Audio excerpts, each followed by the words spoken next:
Famílias estão em casa acompanhando o programa e a gente resolveu convidar o Dr. Bruno Molina, urologista, para participar do nosso programa, esclarecer diversos assuntos em relação à saúde do homem e da mulher. Primeiramente, eu queria apresentar o Dr. Bruno Molina. Doutor, obrigado pela sua vinda. Quem é o Dr. Bruno Molina? Obrigado, Zé, pelo convite. Primeiramente, eu gostaria de agradecer aí nessa missão que vocês estão aí de compartilhar a saúde, né, com o público aí do Mato Grosso. Com certeza isso ajuda muitas pessoas que estão com insegurança em casa, não sabem se devem procurar o médico ou não. Então é um conteúdo informativo excelente e com certeza vale muito a pena. Então eu sou Bruno Molina, eu nasci em Blumenau. Estou aqui no Mato Grosso agora, né, disseminando agora a urologia. Pouco aqui tempo, né, doutor? Está aqui há Exatamente, três meses? Há 3 meses aqui. 3 meses. O doutor se formou pela Universidade do Paraná? Isso, minha formação é 6 anos de medicina, então só contando um pouco da formação do urologista. Minha formação é 6 anos de medicina, eu me formei na Universidade Estadual do Oeste do Paraná, em Cascavel. Que legal, Após isso, eu fiz residência de cirurgia geral, então todo urologista, primeiramente, ele também é um cirurgião. É uma especialidade cirúrgica, são 3 anos de cirurgia geral. E após isso, na Universidade Federal do Paraná, no Hospital de Clínicas, que é um serviço de referência para o estado do Paraná em urologia, tanto oncológica quanto cálculos e diversas doenças. Então lá eu me formei como urologista, então na Universidade Federal do Paraná. E agora, né, então a gente está trazendo saúde aí para a população aí de Nova Mutum aqui do estado do Mato Grosso. Que bacana. E o doutor, hoje ele atende no Hospital Hilda e também na Clínica Mega Imagem, é isso? Isso, exatamente. A urologia é uma especialidade muito abrangente, então existem inúmeras emergências, urgências e cirurgias eletivas que a gente consegue programar em muitas doenças, né? Tanto do homem quanto da mulher. No Hospital Hilda, eu estou 100% do tempo presente como sobreaviso da urologia, então todos os pacientes que passam por lá, que tem alguma queixa que abrange a urologia, eu acabo atendendo 100% do tempo, todos os dias da semana, e meus atendimentos são na Clínica Mega Imagem. Então, doutor, foi interessante você vir aqui, até você já falou, porque eu até tinha uma dúvida, eu achava que o médico urologista ele era o único, exclusivo do homem. Não é bem assim, né? Não é bem assim, a gente atende homens de todas as idades, então e crianças, adolescentes, adultos e idosos. Olha então, aí. E mulheres também, então tanto mulheres jovens quanto mulheres em idade fértil quanto idosas. Então é uma especialidade extremamente abrangente. Já que você tocou nesse assunto, qual é a área de atuação do urologista para a saúde da mulher, por exemplo? O que ele pode atender relacionado... Por exemplo, a gente sabe que tem a questão do trato urinário. Exatamente. É só isso ou tem mais outras coisas que pode ser feita? Exatamente. A porção do trato urinário que o urologista abrange na mulher realmente é a mais comum. Então, principalmente a bexiga caída, incontinência urinária. Incontinência urinária. Exatamente. A incontinência urinária, por exemplo, não sei, posso estar errado, mas ele acomete mais pessoas idosas? Ou não, necessariamente? Depende do paciente. Geralmente, os quadros de incontinência urinária acontecem em mulheres após múltiplos partos normais. Ah, é? Então, após esses partos normais, existe uma fraqueza do assoalho pélvico, da nossa pelve. Então, essa fraqueza leva à perda de urina, à fraqueza no esfíncter uretral, que a gente chama. Sim. O esfíncter uretral, ele é como se fosse o nosso cinto de segurança da urina. Então, após múltiplos partos, ocorre um déficit nesse esfíncter e a mulher acaba apresentando aí incontinência urinária. Então, principalmente mulheres adultas. Isso pode ser tratado? Com certeza. Primeiramente, a gente sempre tenta o tratamento clínico, né, sem cirurgia. Isso para todas as doenças, né, cirúrgicas. Sempre é aconselhado o tratamento clínico, cirurgia é sempre a última opção. O tratamento clínico abrange principalmente a área da fisioterapia. Olha então existe só. fisioterapeuta... Então tem como, na fisioterapia, controlar essa questão da continência urinária, desses outros problemas? Exatamente, com mudança de estilo de vida. De vida. com fisioterapia. Então, algumas sessões, às vezes, já são suficientes para corrigir esse problema e a paciente ter uma qualidade de vida muito melhor. Aqui, até inclusive em Nova Mutum, existem fisioterapeutas que são especializados nessa área do assoalho pélvico. Então a gente acaba tendo um contato muito íntimo, né, encaminhando pacientes, discutindo os casos, porque a base do tratamento é sempre o tratamento não cirúrgico. Sim. Após múltiplas tentativas. Só em último caso. Exatamente, só em último caso. Apesar da cirurgia ser uma cirurgia simples e bastante resolutiva, a gente sempre tem que lembrar que é uma cirurgia. Então existe anestesia, existe o pós-operatório. Sempre que pode ser evitada uma cirurgia, ela deve ser evitada. Outro problema que acomete muita gente, o senhor da área, o senhor pode até saber números, é a questão dos cálculos. Por que a pessoa desenvolve o cálculo? Qual que é o fator que acaba fazendo com que o ser humano, o homem e mulher, desenvolva o cálculo, que a gente sabe que é aquela dor horrível e que se não for desobstruído, morre de dor, tem que ir para o hospital. Isso, a dor é um fator muito importante nos cálculos renais e ureterais, que é o canal que fica entre o rim e a bexiga. Caramba! Os cálculos, a dor do cálculo, ela perde apenas para a dor do parto. É mesmo? Então é uma dor que o paciente nunca vai esquecer, o próprio paciente te dá o diagnóstico. Ele já chega falando que ele tem o cálculo renal. Olha só, e como é que ele descobre isso, por exemplo? Geralmente o paciente chega com dor no pronto-socorro, fora o check-up, né? No check-up a gente consegue identificar. Mas geralmente o paciente se apresenta com dor no pronto-socorro, é feito um exame de imagem, ou ultrassom, ou tomografia, e aí a gente acaba identificando o cálculo e propondo tratamento para o paciente. É uma coisa muito comum. Em algumas populações, 15% a 20% das pessoas. 20%? Então, uma a cada 5 pessoas pode apresentar cálculo no rim. Então, falta de gestão de água causa isso também? Existem múltiplos fatores. A genética é um fator que contribui genética? muito. Então, familiares de primeiro grau, pai, mãe, com cálculo, predispõem em grande parte aí dos pacientes a desenvolver cálculo renal. A ingesta hídrica baixa, principalmente em regiões que são muito quentes. Então, aqui no Mato Grosso, a incidência é altíssima pela desidratação. As pessoas não tomam água. O pessoal toma pouca água, aqui é muito calor, então acaba desenvolvendo. Além disso, a dieta é um fator contributivo extremamente alto. Dietas ricas em sódio, principalmente, e gordura. A gordura também carrega muito sal, acaba contribuindo. E em algumas vezes o paciente não tem histórico genético, não faz nada de errado, toma bastante água e acaba desenvolvendo também. Aí vai ver, o sódio. Exatamente. Então, muito sódio, né? Enfim, existem muitos fatores que contribuem, a gente consegue identificar sempre e consegue tratar ou evitar que os cálculos que o paciente já tem cresçam e causem alguma dor no paciente. Tá certo. Eu tenho um assunto para perguntar para o senhor, que é sobre a saúde sexual do homem, mas antes de entrar nesse assunto, eu queria falar um outro assunto também, que é polêmico, infelizmente, que é sobre a questão da próstata.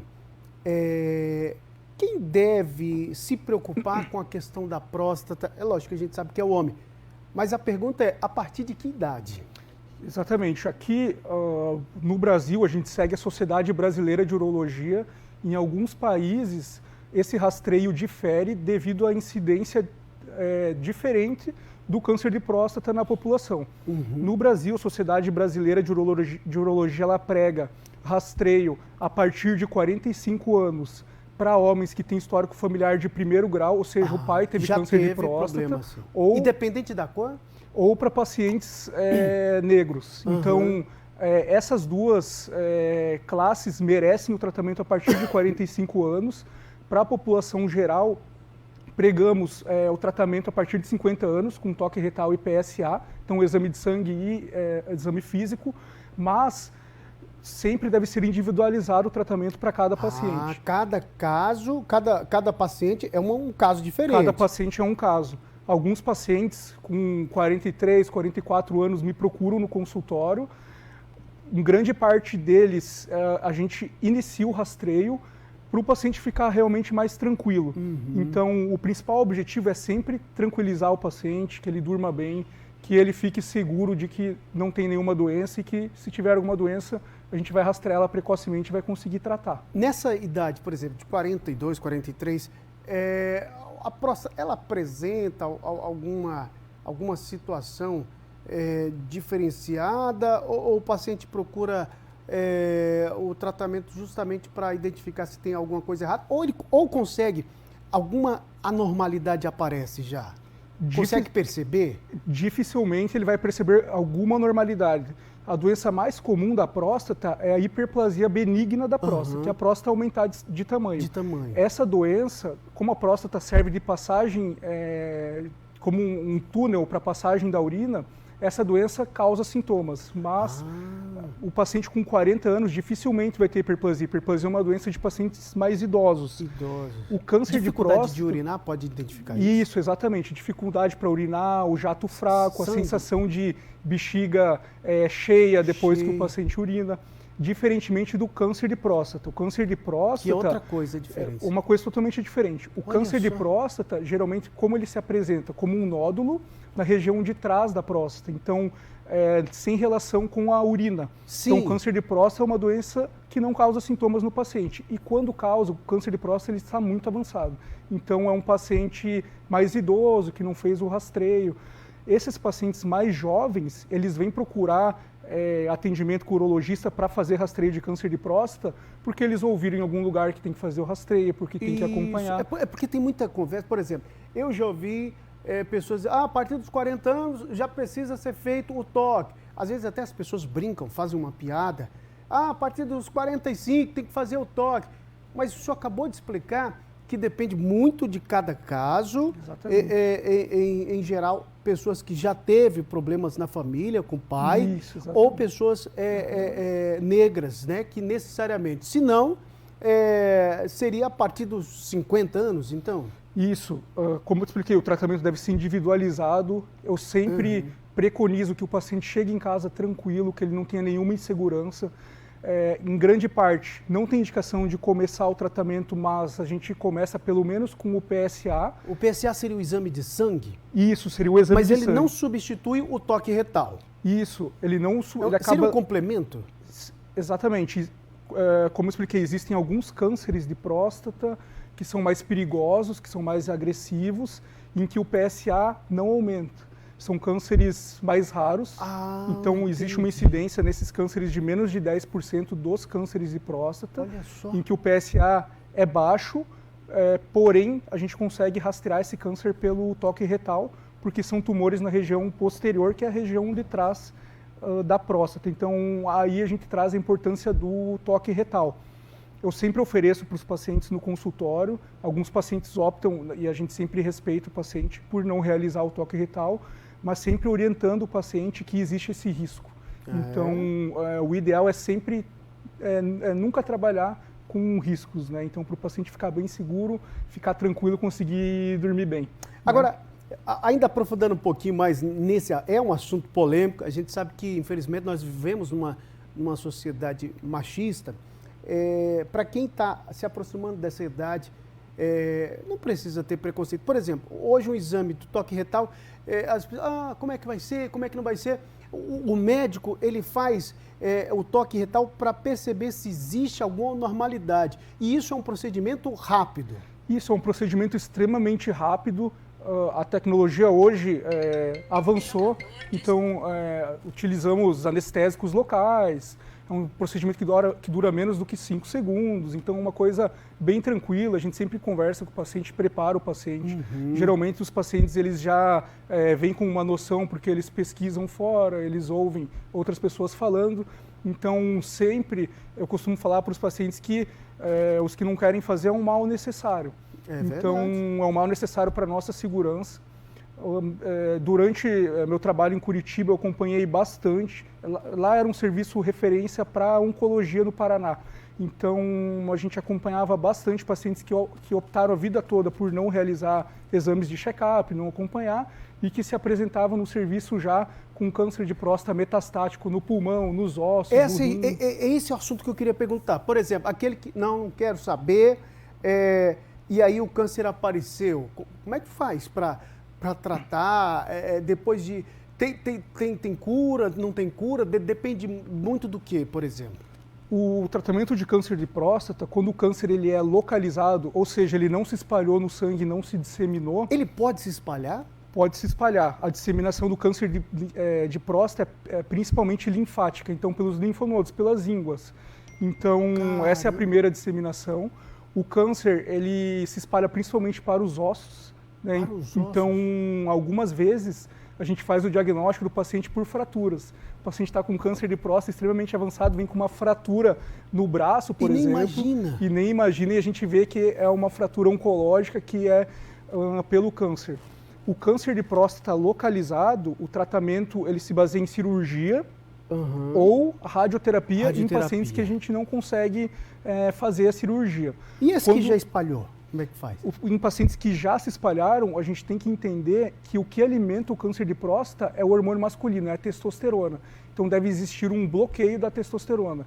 Isso é feito com remédios, então a gente fala que a gente chama isso de terapia de bloqueio hormonal e além disso é associado a uma quimioterapia. Infelizmente nesses casos o tratamento não é curativo e a gente sabe que a testosterona é o nosso hormônio, é o que move o homem, né? Então, o hormônio que traz libido, que traz energia, que traz o nosso vigor.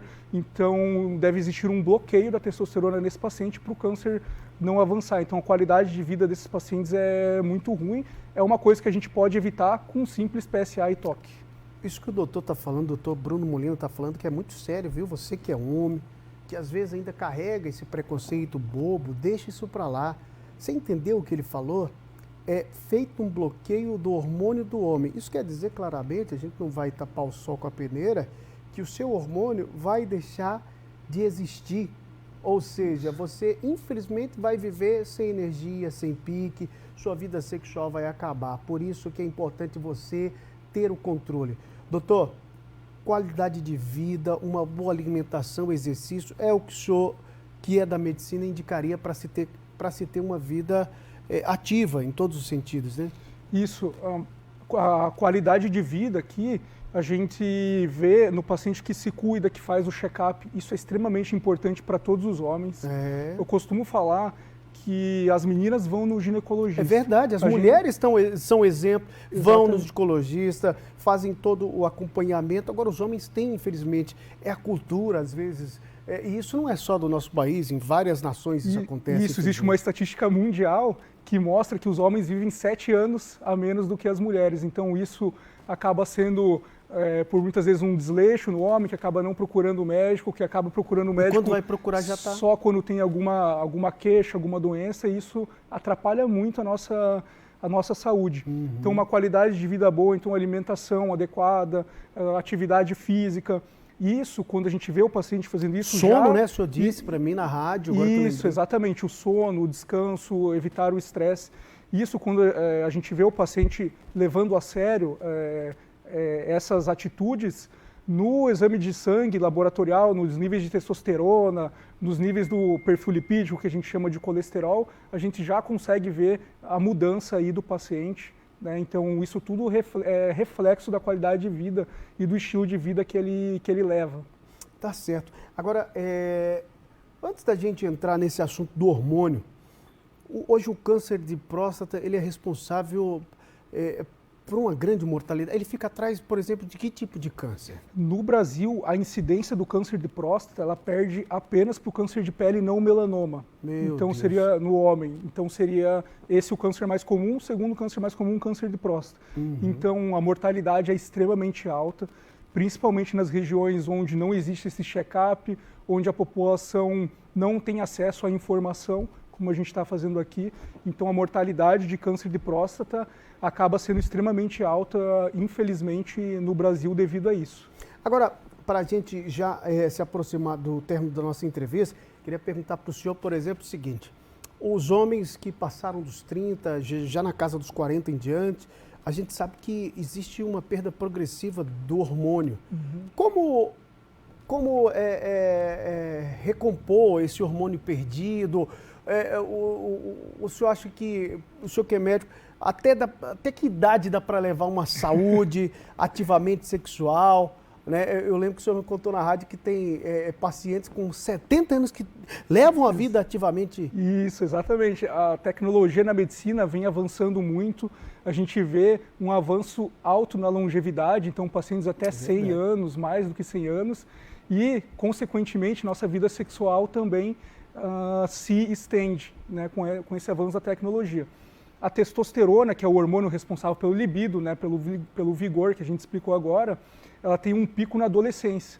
Então, ali 17, 18 anos, temos um pico de testosterona e, a partir dali, um decréscimo vagaroso do hormônio.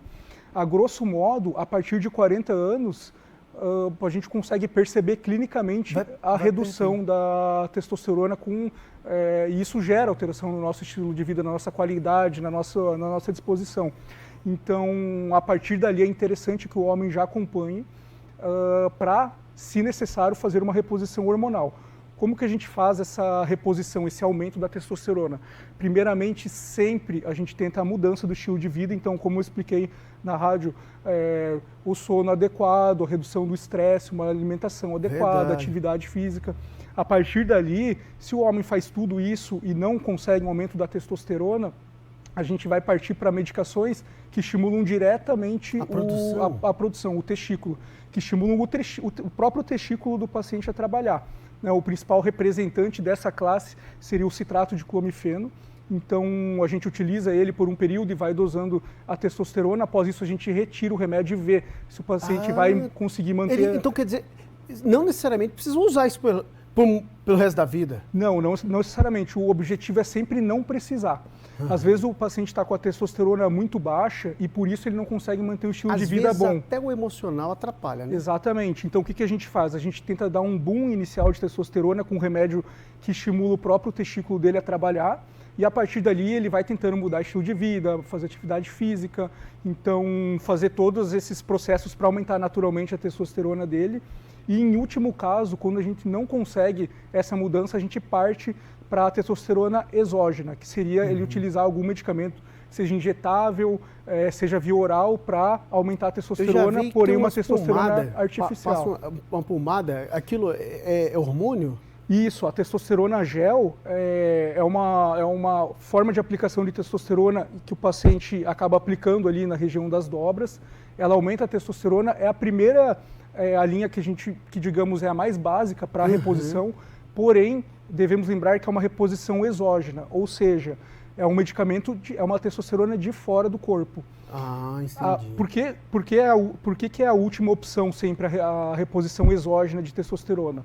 Quando a gente joga uma testosterona artificial de fora do corpo, essa testosterona é interpretada no cérebro, tem uma região que chama hipotálamo, que a nossa testosterona está sendo produzida e está alta. Então o que ele faz? Ele manda um sinal para outra estrutura do cérebro, que é a hipófise, e a hipófise ela manda um sinal para o testículo dizendo que a testosterona está vindo.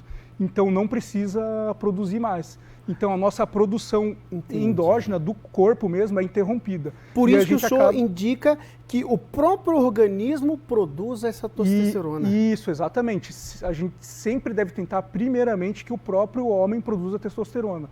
Caso não seja possível, aí a gente parte para a reposição exógena, que são os remédios que a gente usa, seja injetáveis, seja gel, seja a reposição via oral. O problema dessas reposições é que a produção do testículo vai ser interrompida e o homem vai acabar tendo que usar essa testosterona para o resto da vida. Esse que é o grande problema. Por isso que você que está assistindo tem que sempre buscar atendimento em saúde. O doutor Bruno, ele atende hoje na clínica Mega Imagem, né, doutor? Isso. Aquelas pessoas que tiverem interesse, que perceberam esse nosso bate-papo aqui em alguns minutos, deve estar lá com algum problema, acho que eu tenho isso, não sei. Na dúvida, é bom buscar atendimento médico. O primeiro, não sei, o senhor pode me corrigir, mas eu acredito que o primeiro estágio que o senhor deve dar é pedir um exame de sangue para saber como é que está a saúde, todas essas coisas, né, doutor? Aí, a partir daí, vai sendo feito os procedimentos? Seria mais ou menos por aí ou depende de cada caso? Grande parte dos homens me procura para realizar o check-up. Isso deve ser feito com uma periodicidade frequente. Então, geralmente a cada 6 meses. 6 meses. Em quem não tem nenhum sintoma, o ideal é visitar um médico, no caso dos homens, o urologista. A gente sempre inicia a consulta com uma conversa, então identifica se o paciente tem alguma alteração. Às vezes o próprio paciente não percebe. Após isso, o exame físico, a gente consegue identificar várias patologias, doenças, alterações que podem ser corrigidas e ajudar na qualidade de vida do homem. E após isso, realizamos exames laboratoriais que vão nos dar um painel aí de como como se encontra a saúde, né? Então, a partir dali, a gente consegue ir fazendo esse acompanhamento.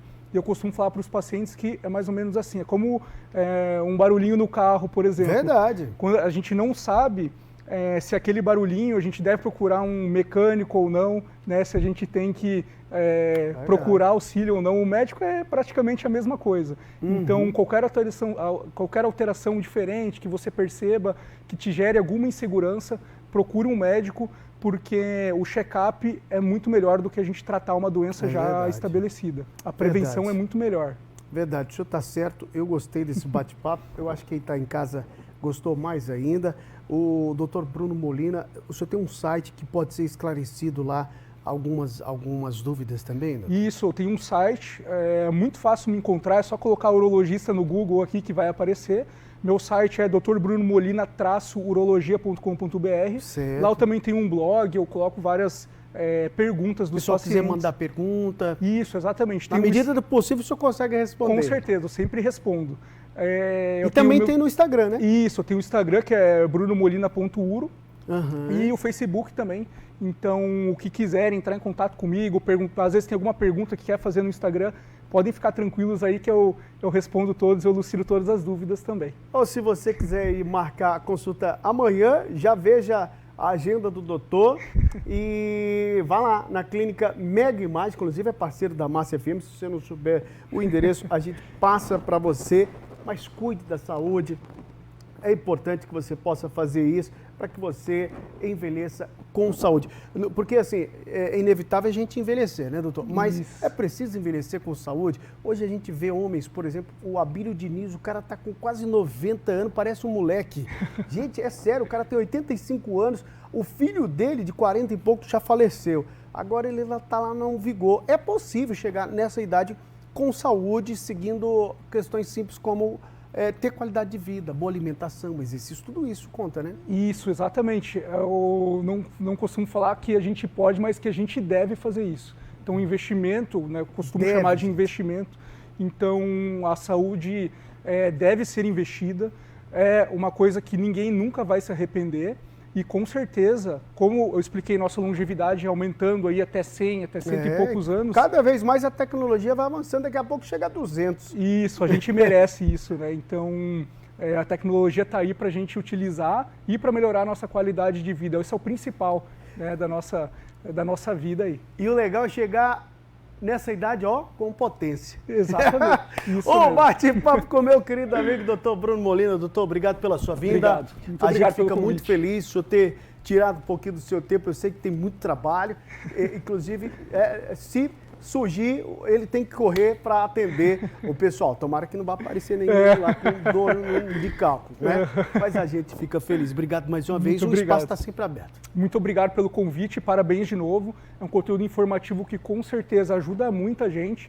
A gente não tem noção, às vezes, da dimensão da ajuda que essa informação traz, mas com certeza alguém com alguma dúvida vai procurar atendimento médico, às vezes a gente consegue rastrear alguma coisa precoce e salvar a vida do paciente, como a gente faz muitas vezes. Então, obrigado e parabéns pelo serviço de vocês. Muito bem, são 11h57.